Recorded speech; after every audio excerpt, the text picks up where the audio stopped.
حاسس إن حياتك عطلانة؟ حاسس إن أنت محشور في حتة مش عارف تتحرك منها؟ نفسك تعمل حاجة تخليك تفوق وتصحصح دنيتك؟ هقولك على شوية حاجات أنا جربتها شخصيا في حياتي وفرقت معايا كتير جدا. الخطوة الأولى، أهم حاجة إنك أصلا تعرف إيه هي أسباب العطلة دي، وده عن طريق إنك بالراحة وبهدوء وبعقل تحدد وتفهم الأمور اللي مخلياك مش عارف تتحرك. اقعد كده وهات ورقة وقلم واقعد اكتب انت حاسس بايه دلوقتي، ايه هي مشاكلك، ايه هي مميزاتك، ايه هي عيوبك، ايه هي عاداتك السيئة، ايه الحاجات اللي انت محتاج تعمل منها اكتر، ايه الحاجات اللي انت محتاج تعمل منها اقل، وايه هي الحاجات اللي لازم توقفها.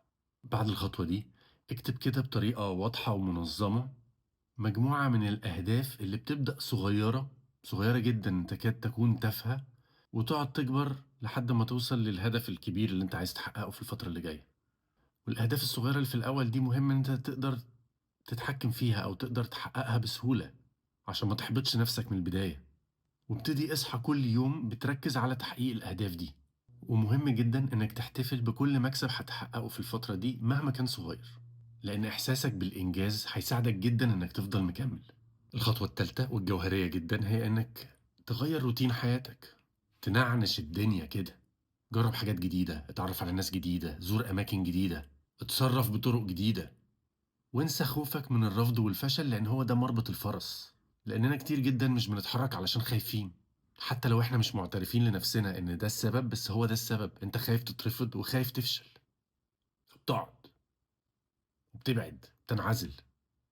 لما بتلاقي نفسك في الموقف ده اسأل نفسك سؤال بسيط جدا: ايه أسوأ حاجة ممكن تحصل؟ يعني أنا خايف أعمل الخطوة دي، ايه أوحش اوبشن؟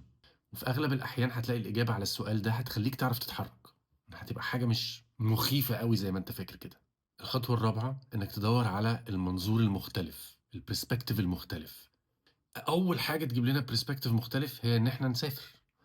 معرفناش نسافر، ممكن نتكلم مع ناس عندها خبرة، ممكن نتكلم على ناس حققت حاجة في حياتها احنا معجبين بيها، ممكن نقرا كتب، ممكن ندور على الإنترنت، ممكن نتفرج على أفلام، ممكن نشارك في نشاط رياضي، نشاط اجتماعي، أو حتى نشاط تطوعي.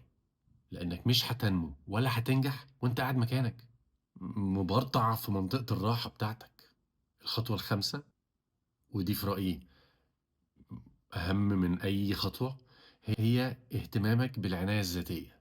العناية الذاتية دي مش معنى إن أنت تستحمى وتسرح شعرك لو عندك شعر، بس العناية الذاتية دي هي إنك تاخد بالك على جسمك، على صحتك، على سلامتك العقلية، على راحة بالك، على مظهرك، على لبسك، على نظافتك الشخصية، على الأنشطة الروحانية، لأن هم دول الثروة الحقيقية. الخطوة السادسة، ودي أهم من الخطوة اللي قبليها، أنا كنت فاكر الخطوة اللي قبليها أهم، لأ دي أهم من أي حاجة، هي إنك تتمرن، لأنك في الغالب مش هتبقى متعود على إنك تشكر ربنا. إنك مش تشكر ربنا اللي هو الحمد لله كده فارغة، لأ، الإحساس بالجراتيتيود، الإحساس بالامتنان، الإحساس بالشكر الحقيقي لنعم ربنا عليك أو عليكي. لأن مهما كانت حياتكم وحشة، مهما كان عندكم مصايب، هتلاقوا مليون حاجة تشكر ربنا عليها، بس انتوا اللي مش باصين الناحية دي، انتوا مركزين على الوحش وناسيين الحلو. فافتكروا دايما ان مستحيل نحس بإحساس وحش، مستحيل نبقى قلقانين، مستحيل نبقى مكتئبين واحنا راضيين، واحنا ممتنين. الاتنين ما يجوش مع بعض. أهم حاجة لازم نفضل نتحرك، لازم نسوق نفسنا، لازم نعافر، لازم ما نسيبش عقلنا يضحك علينا ويقعدنا مكاننا ويخلينا نكنسل الأنشطة وما نروحش التمرين وما نقومش من السرير وما ناكلش كويس وما نقضيش وقت مع الناس اللي ممكن فعلا تفرق معانا للأحسن. كل حركة بتقربنا إن احنا نبقى أحسن، حتى لو الحركة دي صغيرة وتافهة واحنا مش شايفين كده دلوقتي، بس صدقوني اعملوها وشوفوا إحساسكم هيتغير إزاي. حتى لو انتوا هتقوم تنط في مكانك في أوضة نومك، لو هتنزل تتمشى في أي حتة في المنطقة اللي أنت عايش فيها، مجرد إنك أنت تحرك جسمك فسيولوجيا بتعمل حاجة. افتكروا دايما إن التغيير هو الحاجة الوحيدة اللي ما بتتغيرش، وما دايم إلا وجه الله. وأي حد فينا عنده الفرصة إن هو يتغير، المهم إنه يصدق إنه هيقدر يتغير. صباح الجمال وربنا يوفقنا.